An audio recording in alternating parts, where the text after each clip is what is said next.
doit être là. Ça doit être là. C'est ce que j'avais avant. Voilà, c'est bon. Voilà, alors on pourrait faire le shiur, donc j'ai décidé en proposant au maître fondateur de Beth Yehuda, avec donc Laurent et Billy, de partager avec vous des moments qu'on va appeler des moments vraiment de limoud, d'études, qui vont nous permettre d'abord de s'enrichir en connaissances, comme d'habitude, mais aussi peut-être d'échanger et d'essayer de comprendre. C'est-à-dire qu'à travers l'échange, on essaye de mieux comprendre. Et donc, on pourrait l'appeler, ce cours-là, on pourrait l'appeler le pilpoul, bien sûr à un niveau, je dirais, piste verte, piste bleue, d'accord ? Et on va essayer justement d'analyser, on va pouvoir plusieurs thèmes. Et j'ai bien sûr pensé qu'il serait intéressant d'étudier le sujet du Bet HaKnesset, de la synagogue, qu'on traduit par la synagogue. C'est le Bet HaKnesset, en fait, les questions qu'on pourrait se poser, c'est depuis quand, dans quel but, et de comprendre si nous avons une obligation de la Torah, une obligation de nos sages, Ramim. Depuis quand il existe ce moment-là de ce Bet HaKnesset? D'abord, j'aimerais déjà définir avec vous l'étymologie du mot Bet HaKnesset. Il est intéressant, qui n'a rien à voir avec synagogue. Qui connaît l'étymologie de synagogue? Bah, c'est facile. Ah non. Qui connaît? Knesset, c'est l'Echanel, c'est qui ça? l'église. Non, sérieux. Tu sais ce que c'est? Non, mais non, ça, chérie. Ça vient de l'Ecclésiaste. Non, c'est de l'Ecclésiaste. D'accord. Julio. Mais c'était... C'est de Julio, Vous les femmes. Donc, ce qui serait intéressant, c'est de comprendre là, l'étymologie de synagogue, vous ne l'avez pas? Moi non plus. Alors, mais parce qu'on va étudier. Là, non, c'est extraordinaire. Je croyais qu'il y avait des gens cultivés à on va dire. Fais attention, il y a des gens cultivés. De toute façon, ça ne nous regarde pas, puisqu'on n'a pas étudié le mot synagogue. On va étudier le mot plutôt Bet HaKnesset. Hein, on va essayer de comprendre Bet HaKnesset. Dans le mot Bet HaKnesset, vous retrouvez déjà Maison. Bait. Bet, c'est l'abréviation de Bait. Maison. Oui, d'accord, qui n'a rien à voir la fonction, je veux dire, c'est pas la prononciation English, je veux dire Bait. Bait, c'est bête. Bête, quand il est associé avec un autre mot, d'accord, Bet Elokeinu, Bet Haorim, la maison des parents. Alors on le contracte, si vous voulez, en lui disant plus Bait, mais bête. Bête, donc c'est ce qui Bet Yutav. Mais c'est donc une maison. Intéressant, c'est une maison, on n'a pas dit, on n'emploie pas le mot de, c'est intéressant. Moi je me rappelle quand j'étais jeune, peut-être que vous avez déjà entendu, on allait au temple. À la choule aussi. Au temple. La choule, c'est venu bien après. La choule, c'est déjà moderne. La choule, c'est quand on a commencé à s'assimiler et qu'on a commencé à rencontrer nos frères ashkénazes et on allait avec le choule. Le choule, hein, c'est l'endroit où cher Lévi. La choule, c'est acheté. D'accord, c'est complètement ashkénaze. Ah oui, complètement. Mais à la base, c'était Bet HaKnesset. Maison, c'est un endroit déjà où on sent qu'il est convivial. Il y a une consonance de convivialité. Il n'y a pas la notion de temple. Et on va essayer de comprendre pourquoi le temple.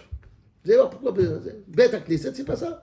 Le temple, on n'en a eu que 2, qui ont duré 420 et 410 ans. Ça a commencé en moins 800. Qui l'a construit en premier? Shlomo HaMelech. Alors, intéressant.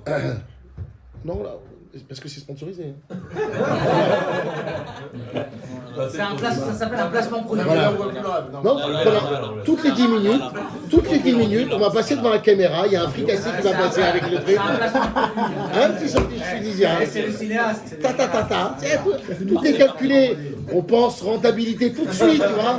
On n'est pas dans le chiour tout de suite. Il n'y a pas de perte. Ouais, attends. Que de la marge. Donc,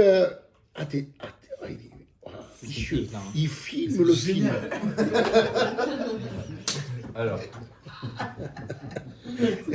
Est-ce qu'on voit mieux? On voit mieux. Il a rien inventé parce qu'à l'époque, on allait au cinéma et on filmait avec un caméscope. Pour le revoir chez C'est nous. ça les films pirates. Moi j'ai vu E.T. avec un mec qui avait filmé.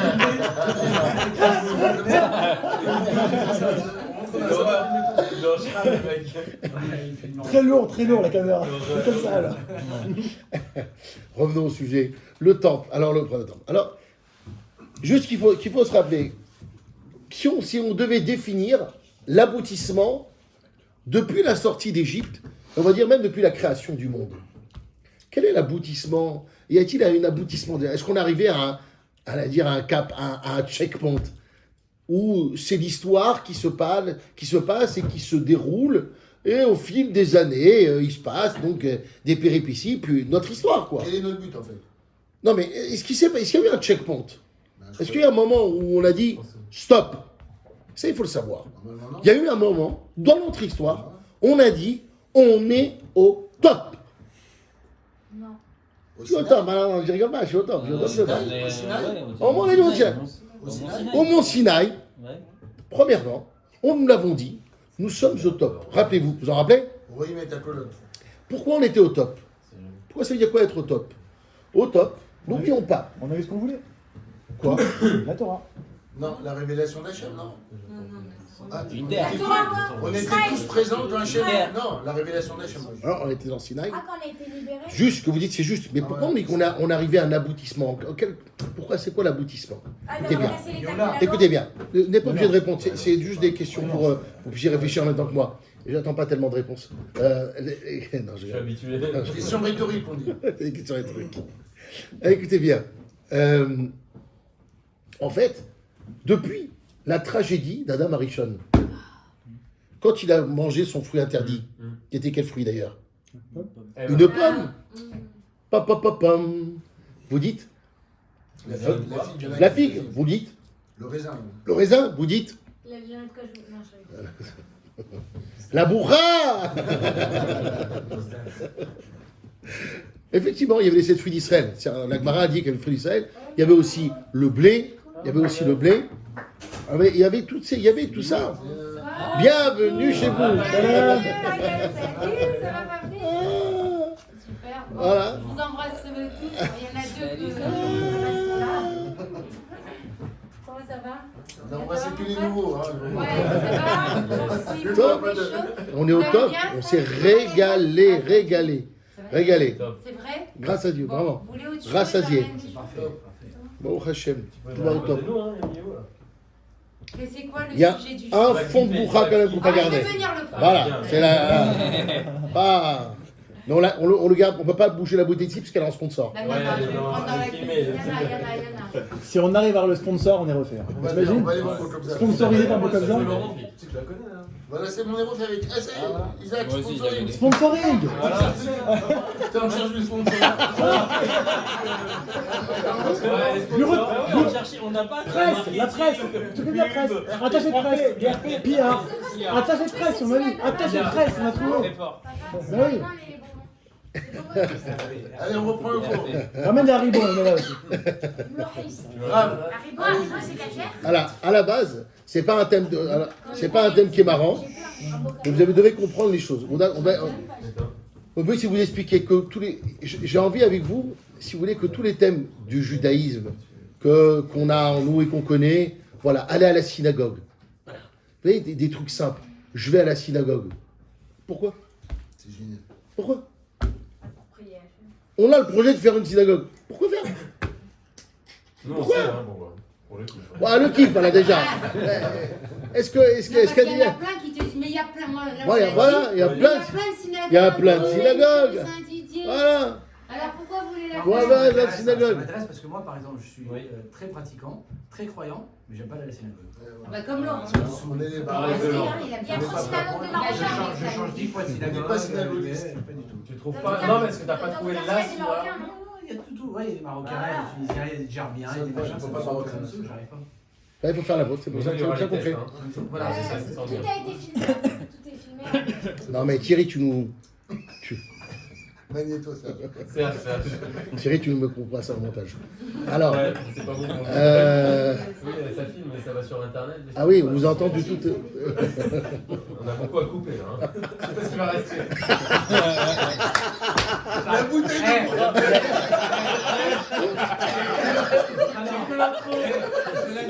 Tu fais 1h30 sur la bouteille. Parmi nous, Franck Nakache. Amen. Il vous raconte le film de sa bar mitzvah. Le mec, il a filmé 4 heures. Quand ils ont vu le film, il faisait 3 minutes. Il a tout coupé. Vous pouvez rien laisser Et les mecs, il a filmé toute la soirée. Quand ils ont vu le film, ils sont assis. Il a commencé le film, il était fini. Putain, le film, il a fait sa bar mitzvah. Ah, c'est pas vrai. Qui ça? On entendait Ah, que les d'accord. commentaires Mais non. des gens. C'est mon idole. Et que les commentaires des gens. Que la chenara. Allez, base. Oulala, quel est ce qu'il dit celui-là, base. Bien, messieurs. Alors, aidez-moi parce que j'adore la Darka. Il va falloir qu'on se reprenne. Attendez. Trop de bourra, vous avez. Voilà. On va se reprendre. Il faut que je me reprenne. Derrière, peut-être. Voilà, 2 minutes, je me reconcentre. Je vais essayer d'être sérieux.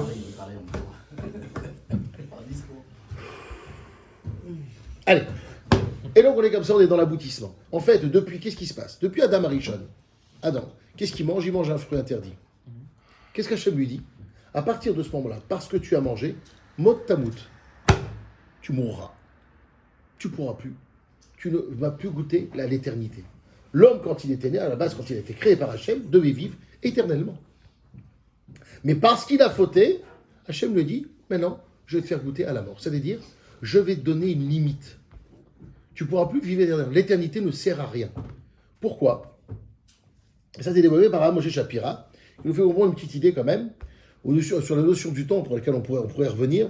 M. Shapira, tu veux toujours, parce qu'ils s'appellent tous pour Rav Citruk. Le Rav Shapira, qui est le maître de Rav Citruk, qui est un génie de l'explication et de l'analyse, qui est voilà, comment on peut vous dire, l'intellectuel, si vous pouvez dire, de la Torah. Le Rav Shapira, il dit la chose suivante, il dit en fait, le meilleur moyen en fait, de donner de la valeur à sa vie, c'est le temps. Quand tu as tout le temps, tu ne profites pas du temps. Plus tu as de temps, moins tu profites. Regardez comment tu es en vacances. Quand tu sais que tu vas dans une destination, tu sais que tu vas rester 10 jours, 15 jours, une semaine, tu as envie de tout faire. Tu veux rien rater. Ou tu veux absolument rien rater même dans ton repos. Tu veux kiffer du début jusqu'à la fin. Tu veux visiter, tu veux tout voir. Pourquoi? Parce que tu sais que le temps est compté.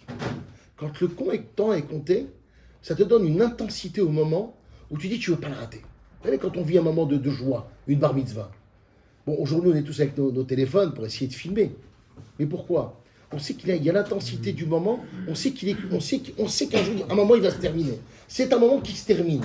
Quand c'est un moment qui se termine, ça donne toute l'intensité, ça donne toute la valeur, ça donne tout un relief au moment où on vit. Et ça, Kadosh Baruch Hu nous a fait comprendre. Et permettez-moi de vous dire, c'est pour ça qu'il nous a donné des mitzvot qui sont liés au temps. Et c'est pour ça qu'on a tous la pression. Le Shabbat qui te rentre à 4h30, qui termine à telle heure, le schéma, tu ne vas pas le faire maintenant, tu ne vas pas faire ci, machin. D'un autre côté, si vous me permettez, il a laissé aux femmes la dispense de toutes les mitzvot qui sont pas dépendantes du temps. Vous savez pourquoi? Elles ont un terme. Parce qu'elles, le temps, elles le sentent passer. Hachem, il leur a dit, c'est pas la peine pour vous. Toutes les mitzvot qui dépendent du temps, c'est pas la peine. Chaque mois, vous sentirez le temps qui passe. C'est pour ça qu'elles ont une approche de la vie plus puissante, plus intense qu'un homme. Parce qu'elles ressentent le temps passer.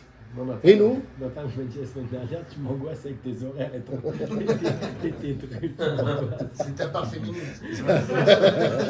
tes horaires, tes trucs. Je dois partir, je dois y aller. Non, mais c'est la question qu'on a pris, on a un agenda. Je veux dire, heureusement qu'on a un agenda. Ça veut dire que le temps, normalement, on le sent passer. Et ça, ce qu'Hachem il a voulu donner, la mort n'est pas non pas un châtiment, mais pour donner à l'homme, justement, ce moyen de vivre intensément sa vie. Et comme disait, comment il disait ça, ce rave-là? Il disait, comment j'ai noté cette phrase, permettez-moi, elle est tellement belle, cette phrase. Il disait, ce n'est rien de mourir. Il disait, ce n'est rien de mourir. Ce qui est affreux, c'est de ne pas vivre. Qui a dit ça? Comment, c'était quoi la phrase? Il dit, ce n'est rien de mourir. Ce qui est affreux, c'est de ne pas vivre. Nietzsche. Hein? Non. Rav Hugo. Victor, Chaim. Qu'est-ce que ça veut dire? Ça veut dire qu'en fait, qu'en vérité, juste la mort, elle est là pour donner un goût à la vie. Parce que si tu n'as pas la mort, en vérité, tu n'as pas la vie. Et c'est pour ça qu'Hachem, il a donné ça. Et quand il a donné cette éternité, ben, Madame Marie-Jo lui a dit, ah bon? Qu'est-ce qu'on risque? Le temps. On ne profite pas. En fait, il n'a pas profité, la première chose qu'il a donnée, boum, il est tombé dans l'erreur. Et toute la génération qui sont venus après, on a essayé de réparer ça. Les hommes et les personnages que vous connaissez bibliques, à chaque fois qu'on est passé par là... Bilal. Ouais. Attendez. C'est pas mal aussi. Hoppa. Mais oui. Et pour Billy. Chantons tous la la la la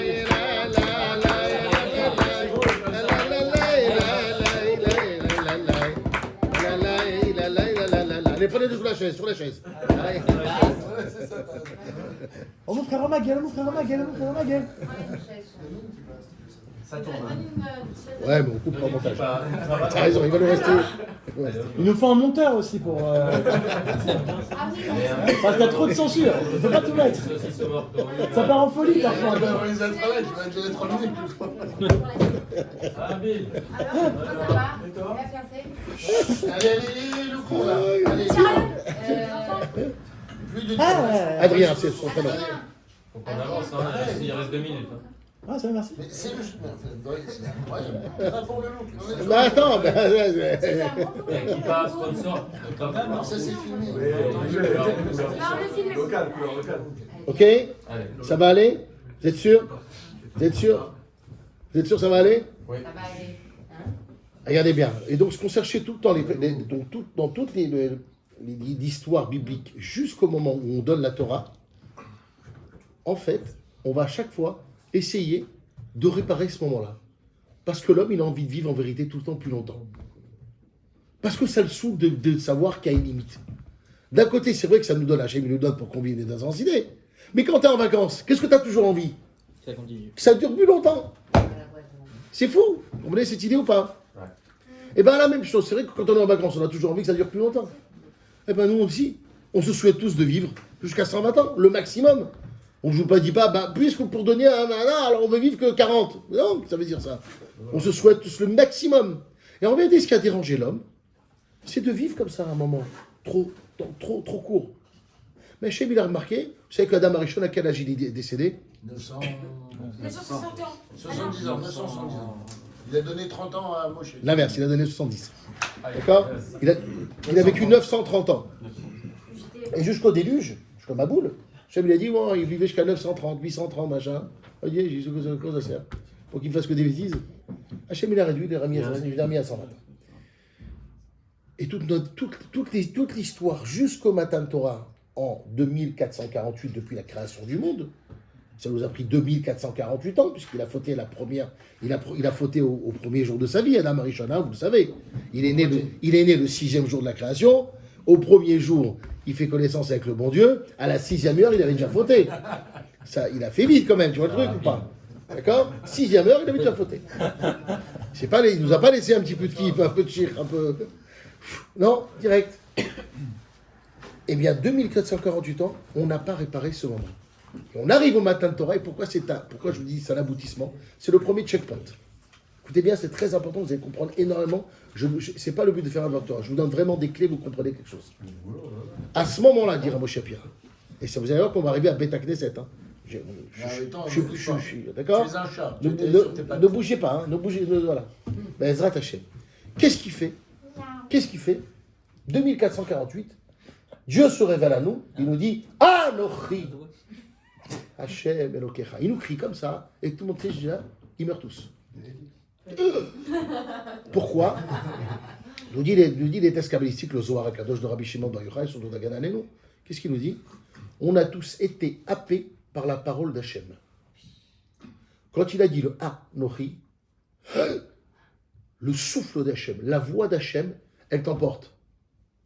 Quand tu rencontres quelqu'un, tu as déjà vu Amavdil Benata Benataor, tu as déjà vu les Beatles, tu as vu comment ils étaient happés, tu as déjà vu comment ils sont Michael Jackson, comment ils sont comme ça. Tu sais pas ce qui se passe. Imagine-toi que dans toute la doucha, dans toute la quintessence d'Hachem, la force, rien que d'entendre sa voix, la neshama, elle ne peut pas rester dans ton corps. La neshama que tu as, elle ne peut pas rester. Tellement la parole d'Hachem, elle est, le mot, j'allais dire envoûtant, mais elle est aimantée totalement, happée, il n'y a pas un autre mot, par Akadosh Baruch Hu. Et à ce moment-là, nous sommes 600 000 hommes, sans compter les femmes, sans compter les enfants, sans compter les anciens. Tout le monde.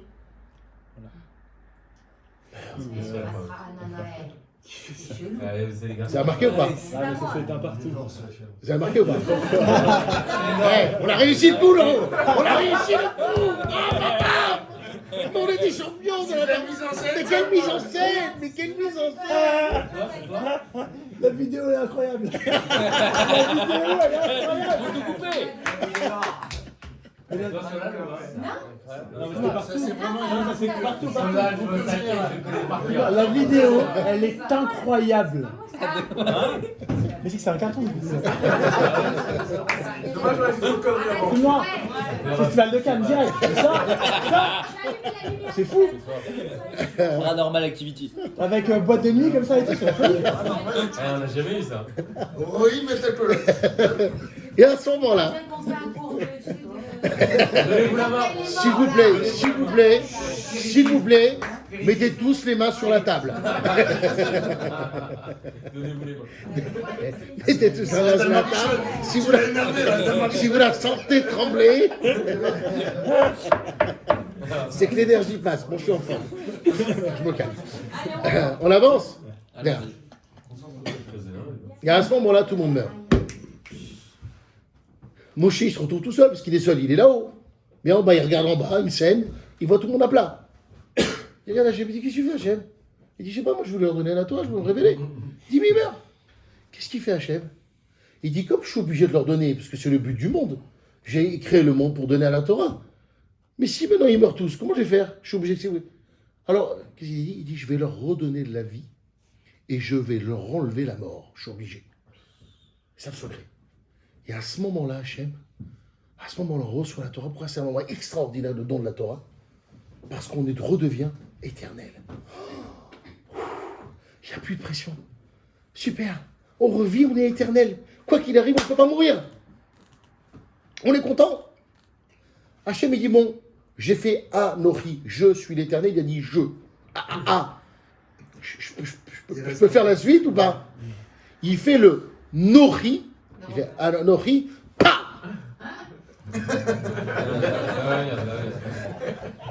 Ça revient, je me casse.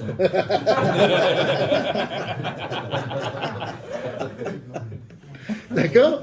Et le Nochi, il a, encore une fois, il dit ça va pas du tout. Il dit ça va pas du tout, ils sont tous en train de dormir. Ah ouais, il recommence, il remet ce goût à la vie, il redonne tout ça. Et Moshe et Hachem, qu'est-ce qu'il dit? Il dit, écoute bien. Il dit, écoute-moi, sur Anochi Hachem Elokecha, je suis éternel, donc il t'a fait sortir d'Égypte. Tu sais quoi? Dis-leur toi. Dis-leur toi. Dis-leur toi parce qu'avec moi ça marche pas. C'est trop fort, c'est trop puissant, ils sont happés. Et donc comme ça il fait un Kadosh Baruch Hu et il nous laisse et on va rester justement avec cette énergie éternelle sans connaître la mort. Et on est content, on est tous contents. Seulement voilà, combien de temps ça a duré? Le vaudra un peu. Combien de temps? Je sais pas, mais 40 jours. 40 jours. 40 jours après, qu'est-ce qu'ils font? Ils s'amusent. Il dit, où est Moshe? Ah, Moshe, il n'est pas là, il n'est pas là. Vous avez dit qu'il viendrait à midi, il n'est pas là à midi. Midi, Moshe, c'est Moshe qui vient. Il est médouillac, il fait attention, il a l'heure, il n'est pas là. Vous avez vu, qu'est-ce qu'ils ont dit? Le Erev Rav, c'est ce peuple égyptien qui nous a suivis dans l'euphorie sublimissime, miraculeuse de la sortie d'Égypte. Ils nous suivent. Ils disent, c'est quoi ce peuple de ouf que vous êtes? Elle dit, mais on ne sait même pas où on va, pourquoi vous venez? Je ne sais pas, on a envie de venir avec vous.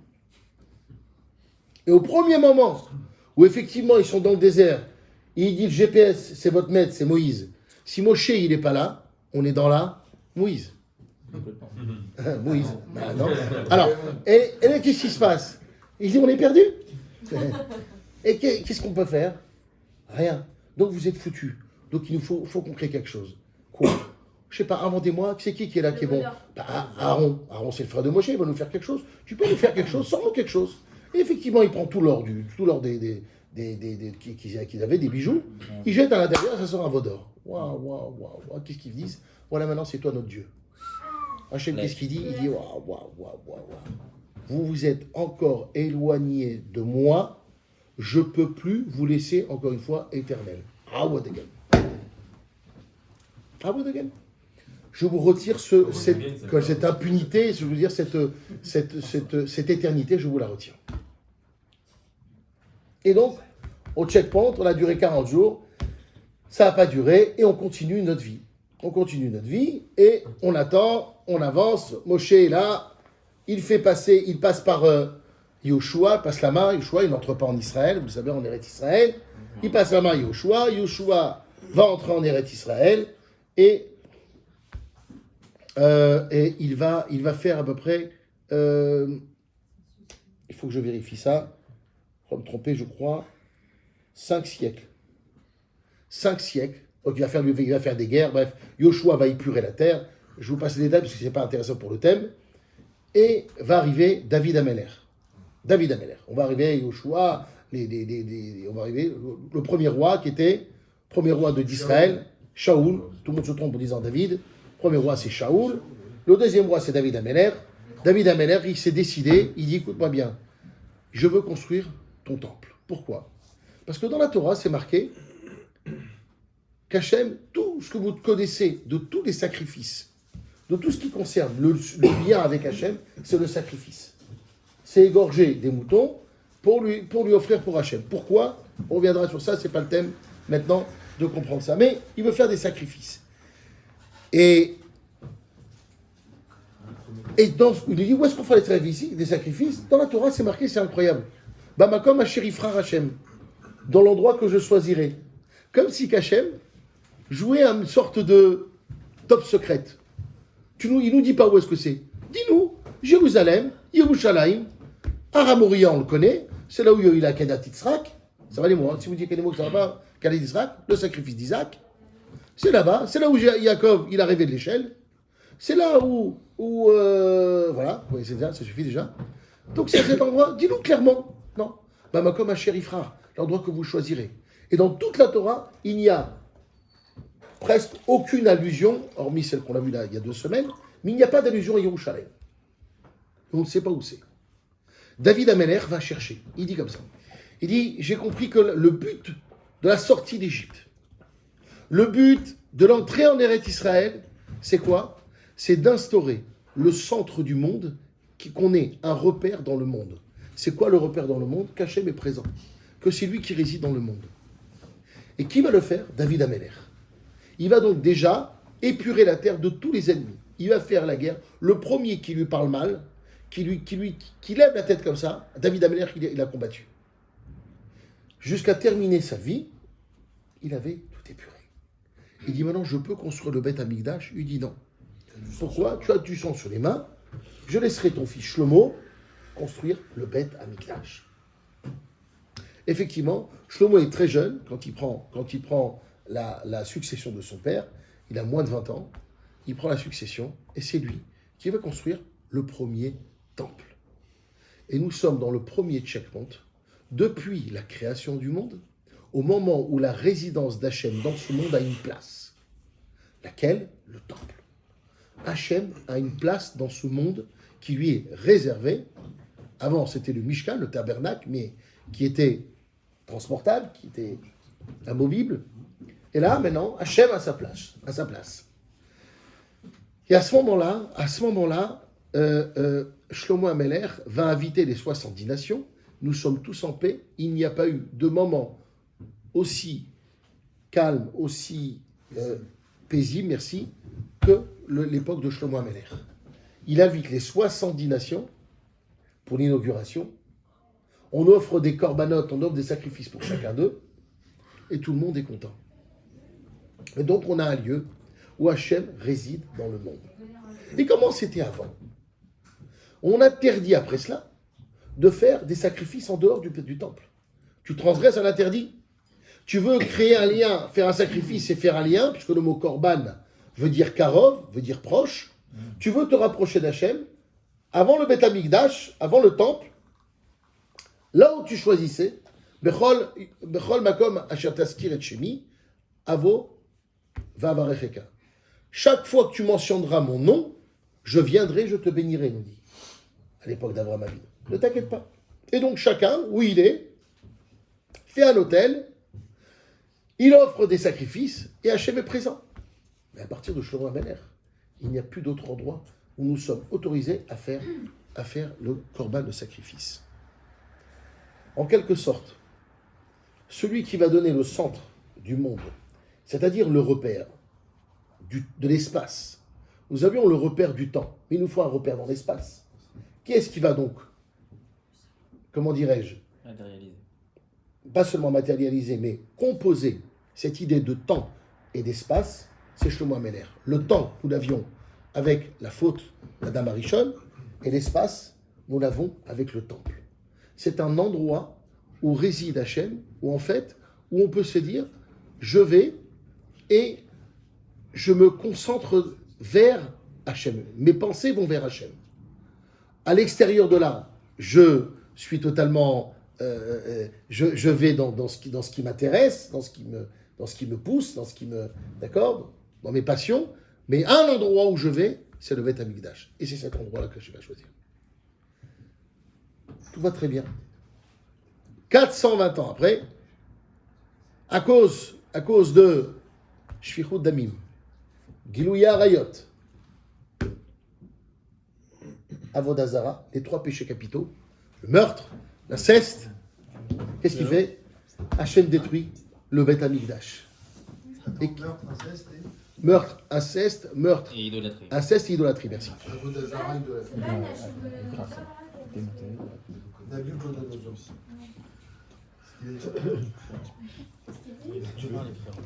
Et nous on détruit le Beth Amikdash. Et à ce moment-là, le clan Israël, pourquoi il pleure? Il est totalement perdu parce qu'ils n'ont plus de repères. Et c'est à partir de ce moment-là qu'on va décider de faire des bâtés knisiyot. Ah ouais, premier temple, je crois que c'est le deuxième. Premier temple. Nous sommes perdus. Nous n'avons pas de repères. Pire que ça, nous n'avons pas d'endroit pour se réunir. Pourquoi? Nous sommes en galoute, nous sommes en exil, nous sommes dominés par l'ennemi qui ne veut pas qu'on se rencontre. Parce qu'il sait que la force d'un juif, c'est quand? Ils sont ensemble. C'est quand ils sont ensemble. Il dit, si je sais que je vais détruire leur union, je vais gagner. Donc il ne nous laisse pas nous organiser, nous rencontrer. Qu'est-ce qu'on fait à ce moment-là? On va rentrer faire des bâtés knisiyot. C'est quoi knisiyot? Bet à Knesset. C'est quoi Knesset? C'est quoi la racine du mot Knesset? Knissa, l'entrée. Knissa. L'entrée à la C'est maison. quoi le Bet à Knesset? C'est quoi entrée? L'entrée à la maison. La maison de l'entrée. C'est quoi la maison de l'entrée?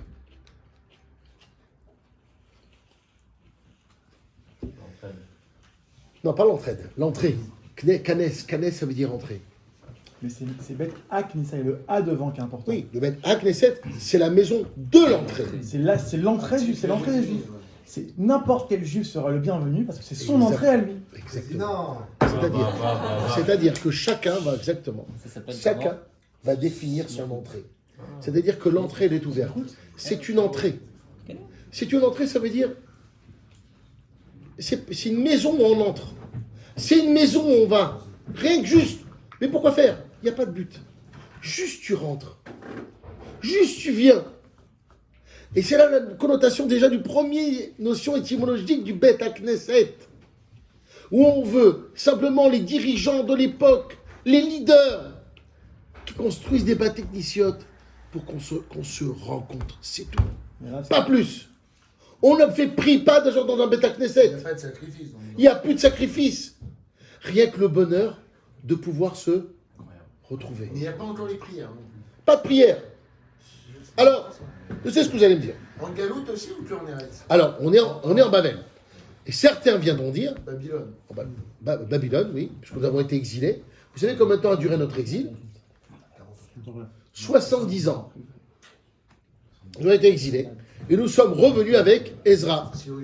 Ezra nous dit, hé les gars, vous savez que le prophète Jérémie, qui avait annoncé la destruction du temple en moins 480, oui, qui avait lui, donc prophétisé sur la destruction du temple, nous a dit, vous savez, Hachem, il va vraiment s'énerver, il va détruire le temple, et vous allez partir en exil pendant 70 ans. Et donc, comme il avait annoncé, Ezra s'est rappelé que les 70 ans étaient passés, il dit, maintenant, il faut rentrer. Et bien sûr, comme toujours, il y a certains juifs qui ne voulaient pas rentrer. Pourquoi? Comme les juifs, on est très forts, dans le business, on va laisser le magasin, qu'est-ce qu'ils vont s'occuper? Ah bon? Comment on fait? Hein? Ils étaient prospères. Bon, j'ai fait l'accent thune, mais je pourrais faire l'accent rkik marocain. Hein? Pardon. Vous couperez. Hein? C'est un pluriel, tu peux dire l'accent.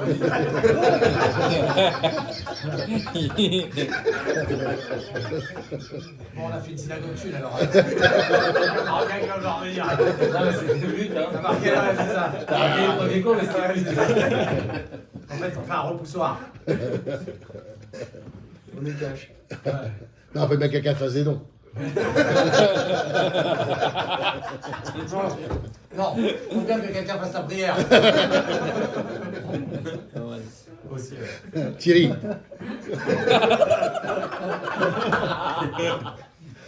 Ok?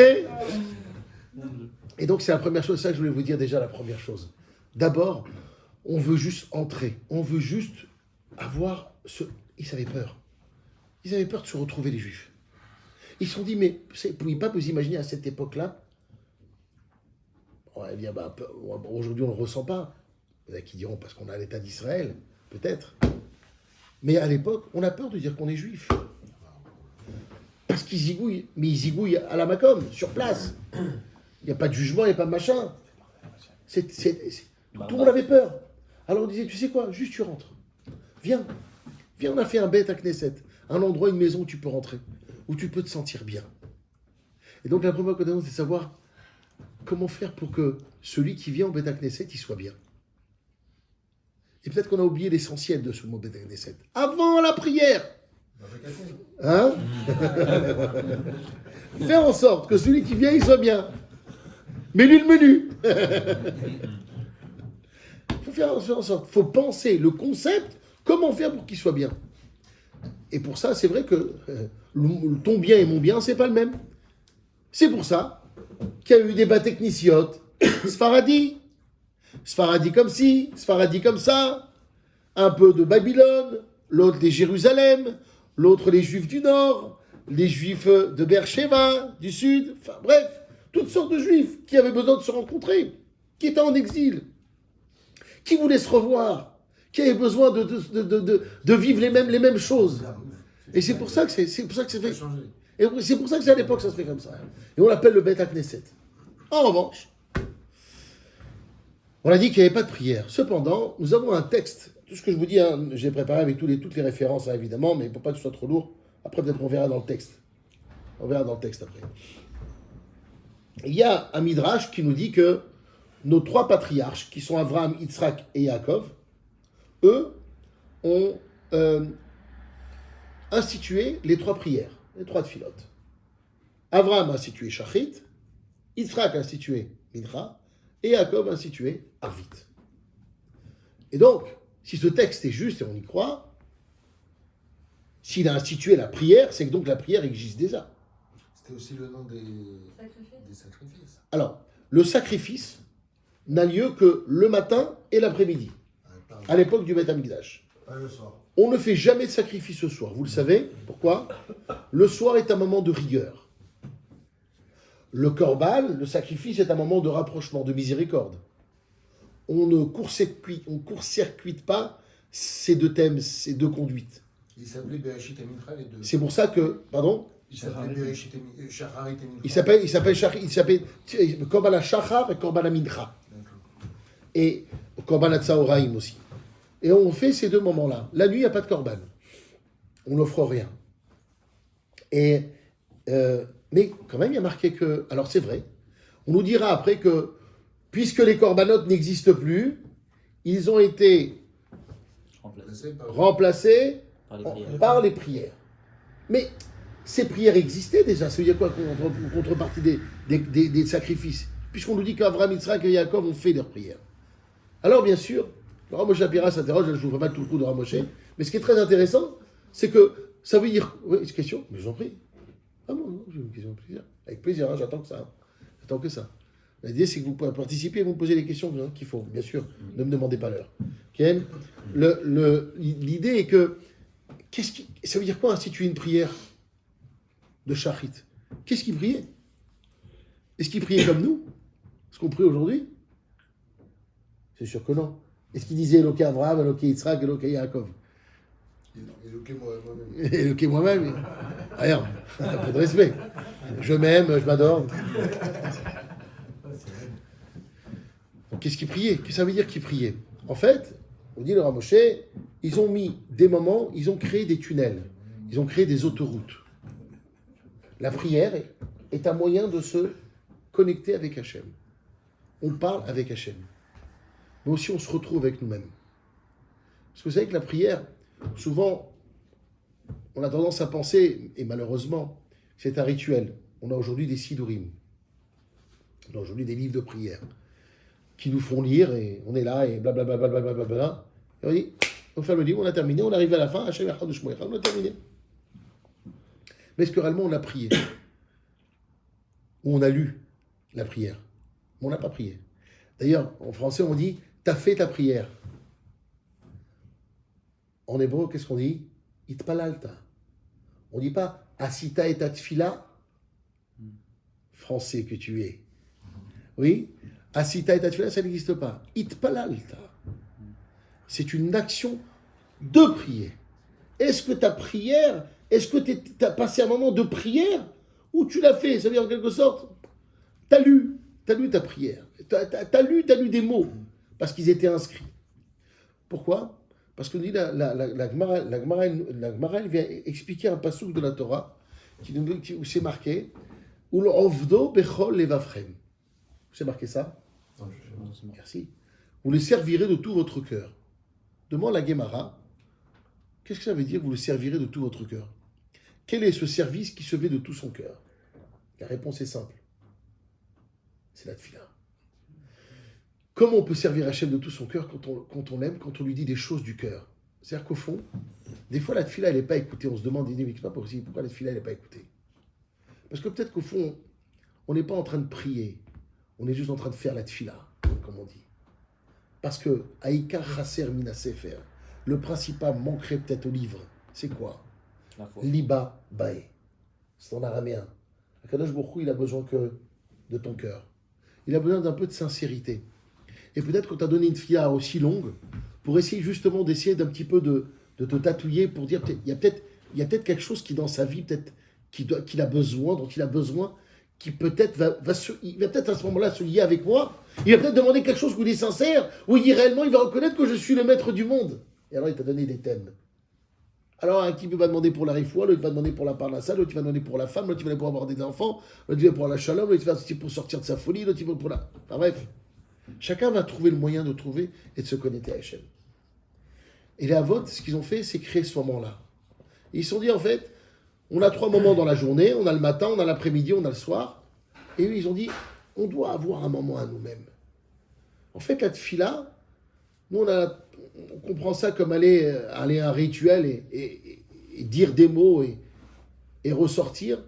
Mais au fond, ce qu'il y a, c'est d'aller chercher au fond de soi, réellement, notre rapport qu'on doit avec Hachem, donc donner un sens à sa vie. Et ça c'est primordial. Mais pour ça, il faut comprendre les mots. Et la majorité des cas, on nous dit aujourd'hui, mais on ne comprend rien. Et j'adore ceux qui nous disent, on ne comprend rien. Je suis d'accord. Mais aujourd'hui, il y a des livres qui existent, traduits. Est-ce qu'une fois, tu t'es dit, puisque je ne comprends rien, je vais peut-être me mettre à prendre un bouquin en français, pour que les mots que je puisse prononcer puissent avoir une signification, un sens, du poids, comme dirait. Donne du poids aux mots et c'est justement de créer ce lien-là.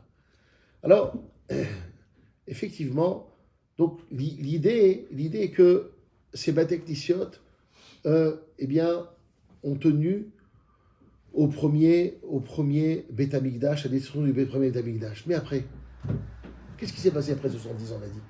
On a rebâti le deuxième temple. On a rebâti le 22e temple.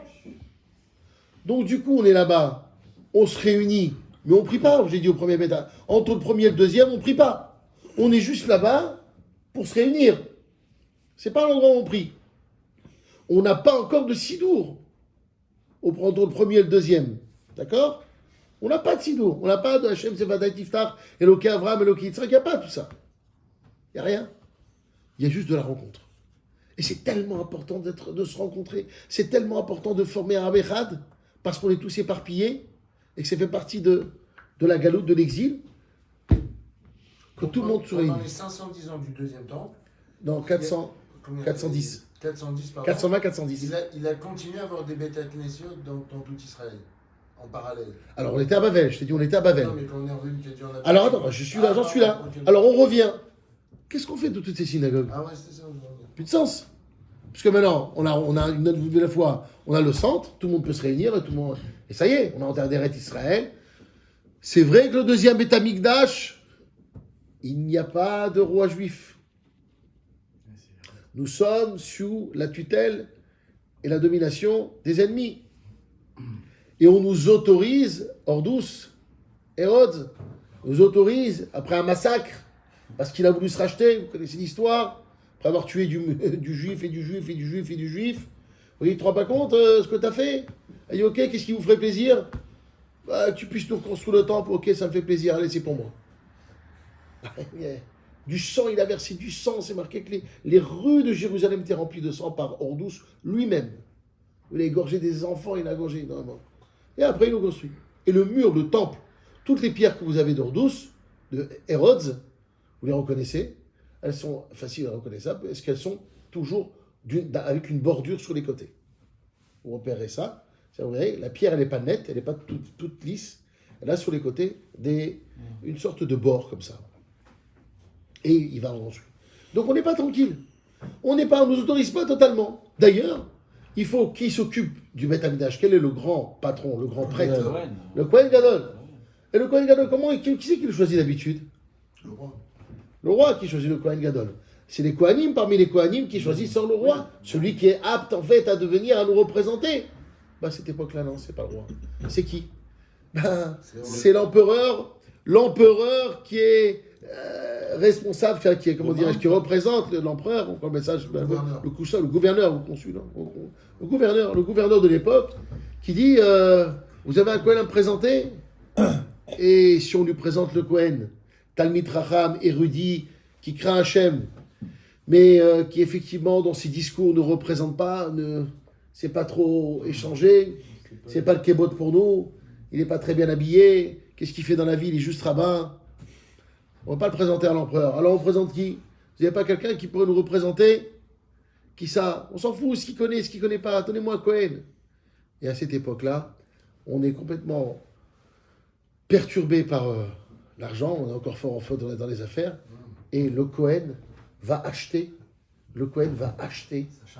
sa place au meilleur offrant. Il va donner au consul. Et on va le déclarer étant le Kohen Gadol. C'est lui le Kohen Gadol. Et vous lirez dans les textes de Mishnah des choses incroyables. Écoutez bien ce que je veux dire. Marqué dans les textes de Mishnah. Quoi? Qu'est-ce qu'il y a marqué dans les textes de Mishnah? Ce type-là ne sait pas lire. Bon. Kohen Gadol. Nous sommes la veille de Yom Kippour, où c'est le grand service, où tout le monde est réuni. Enfin, c'est le rabbin des rabbins. Vous voyez, c'est lui qui va tout expier en ce moment-là. Il va rentrer dans le Kodesh HaKodashim, dans le Saint des Saints. Et il ne sait pas lire. Pire que ça, on lui faisait passer des vaches, des moutons et des brebis parce qu'il ne savait pas ce que c'était. C'était un col blanc. Il n'avait jamais eu de vache de sa vie, jamais parti au salon de l'agriculture. Alors on lui présentait, on dit ça, répète. Vache, très bien. Ça, brebis, très bien. Ça, mouton, Mishnah. Mishnah de Yoma. Et après, il va falloir lui enseigner et lui apprendre. Parce qu'il ne connaît rien, mais il s'endort. Alors on lui prend des gens pour qu'il puisse ne pas dormir. Parce que... C'est gonflant les cours, hein, quand même. Hein. On m'a dit d'être là, moi j'étais là pour le cabot, parce que demain matin, il y a toute la communauté, il y a toute l'Israël qui va venir me voir, mais bon, mais il faut que tu apprennes à la chod, on est entouré des Kohanim, et que font tous les Kohanim pour éviter qu'ils dorment? Il lui fait claque des doigts. Et ils sont tous là, la Mishnah nous dit, tape des doigts pour éviter qu'ils s'endorment. Et aussi peut-être pour éviter qu'il ait des pollutions nocturnes, mais ça c'est un détail. C'est fou. On est à cette époque avec le Kohen Gadol. Mais tout ça est bien beau, mais demain c'est le rendez-vous. Tu peux amener de l'eau, s'il te plaît? Non, de l'eau. Ah, ça... Faudra couper ça. Hein. De l'eau, ça va. De l'eau, ouais, avec de l'eau, c'est vrai. De l'eau. De l'eau. Comme la bourra, Attends. Il voulait dire bourra. On a perdu un sponsor. Tu peux me passer de l'eau d'Evian ou de Vitel? Faudra pour la prochaine fois mettre de l'eau. Cristalline. On rappelle le mec. Là, c'est Isaac qui en charge de ça. Ouais, c'est ça. c'est notre pillard. C'est cristalline. Vous êtes là? À fond. À fond. Mais ok, tout ça c'est bien beau. Tu prends pas de risque, mon petit Cohen. Enfin, mon grand Cohen, tu prends pas de risque. Maximum, tu te trompes sur un mouton, sur une vache. Bon, ça va faire mal demain, parce qu'il y en a qui savent reconnaître une vache, un mouton. Donc, effectivement, bah, ça y est, il a compris. Alors, on lui faisait passer. Mais demain, c'est le grand jour. Demain, tu vas rentrer dans le Saint des Saints 2 fois. Et on dit là-bas que celui qui avait ne serait-ce qu'une mauvaise pensée, mais pas la mauvaise pensée où il pensait à Lady Gaga, tu vois le petit truc. Une mauvaise pensée simple. Genre, ce soir je mange chez ma belle-mère ou on va manger chez Martine? Ce soir on mange quoi, tu penses? Purée, j'ai envie de commencer par un macroud. Non, tu vois, un truc comme ça. Il meurt sur place. Il devait être concentré exactement, c'est difficile. Et regardez comment c'est. Tu rigoles, mais il tombait à la chaîne. Bah oui, c'est étonnant. Il a levé la main, le type. Manicotte, Macron. Ils sont pas prêts. Mais ils sont pas prêts pour la charge, que tu nous dis. Ils sont pas prêts. Et d'ailleurs, on peut même pas aller les chercher parce qu'on n'a pas le droit de rentrer.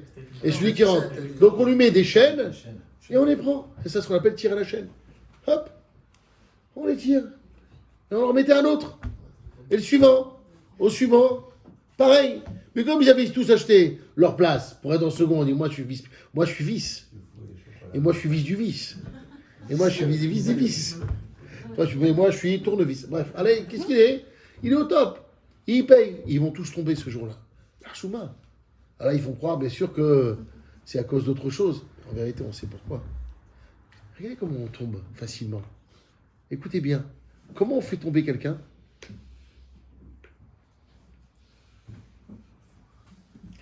Quand sa pensée quand sa pensée lui échappe, quand il ne sait plus être concentré, Hachem il dit j'en veux pas.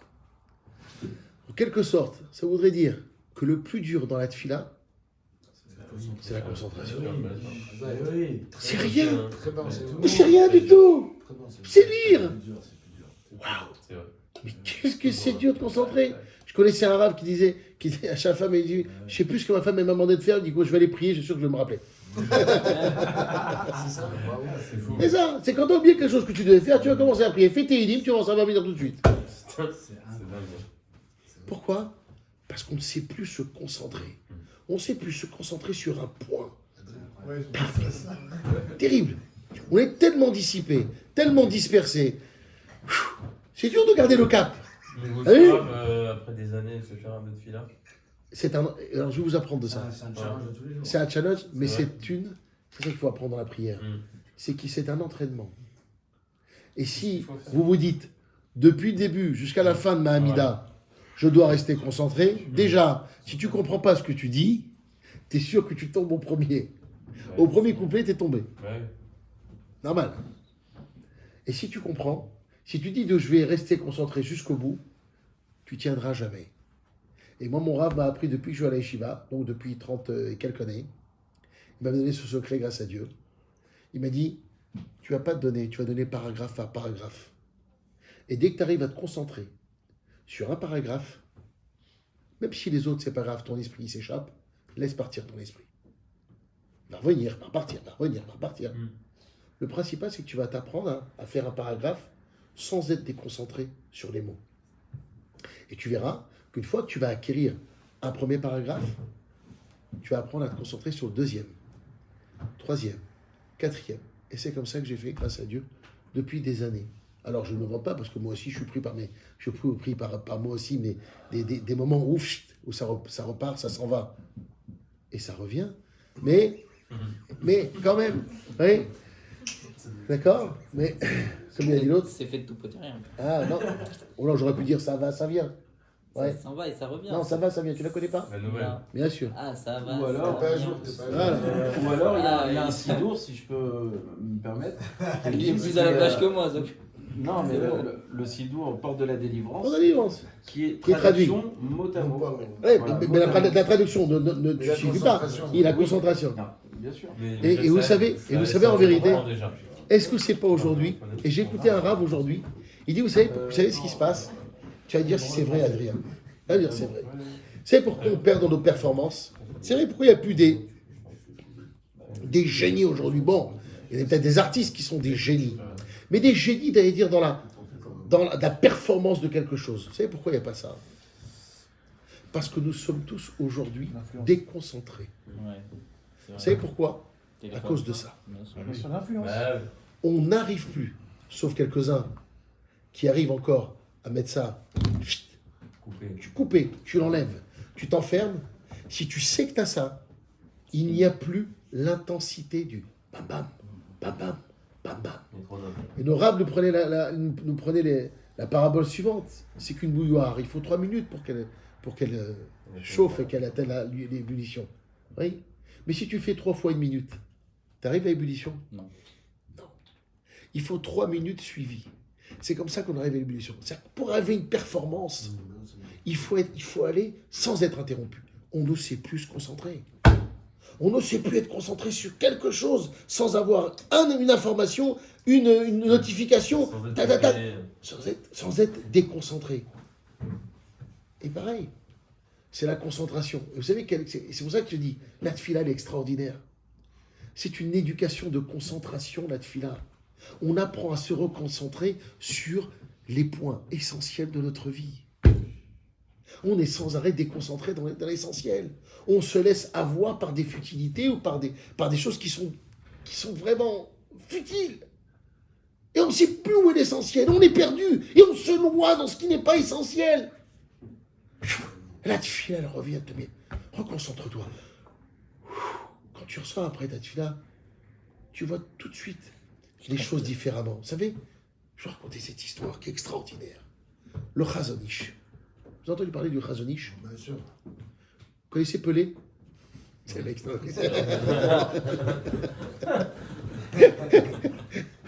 connaissez Pelé? Quoi, tu connais Pelé? Tu connais pas le Chazon Ish? Alors, vous voyez, vous avez un king comme Pelé, d'accord? Dans les années 50, après la même époque, d'accord? Il y avait le Chazon Ish. C'était un génie de rabbin. Vous croyez qu'ils se connaissaient? Je pense qu'il aurait mis des...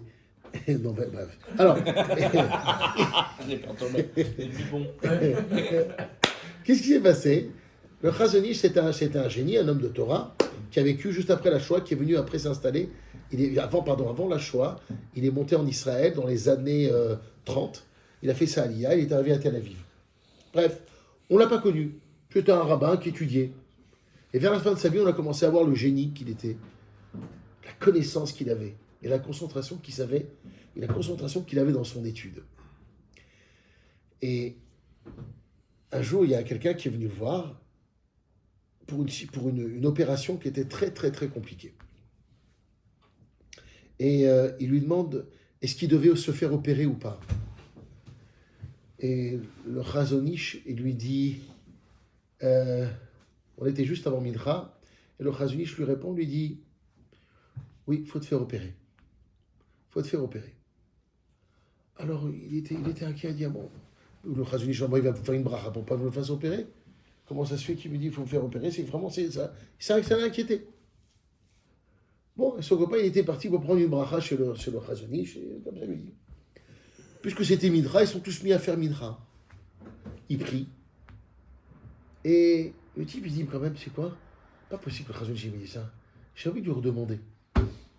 Il retourne après Minra, il va au Khazonji, je lui dis que voilà. Il dit voilà, tout à l'heure je vous ai parlé, je voulais vous donner ma question. Il dit voilà, il y a comme ci, comme ça, comme ça. Est-ce que je dois me faire opérer? Il lui dit non, t'as pas besoin de te faire opérer, c'est bon. T'as pas besoin d'opération. Je lui dis qu'est-ce qui s'est passé? Il dit voilà, écoutez bien la phrase du Khazonji qui est énorme. Il lui dit oui, mais ça c'était avant Minra. Maintenant on est après Minra. Il y a l'avant Minra, il y a l'après Minra. Quand tu as prié, la concentration des choses, la vision des choses, elle change. Quand tu t'es reconcentré vers l'essentiel, la vie, tu la vois différemment. Ça te donne une autre vision. Parce qu'on n'est pas concentré sur l'essentiel. Parce que quelquefois, tu as ton cap dans ta vie et tu es persuadé que c'est ce qu'il faut faire. Et tout d'un coup, tu n'as pas de recul. Et bien, la tfila, c'est ce qui va te donner le moyen de prendre ce recul-là.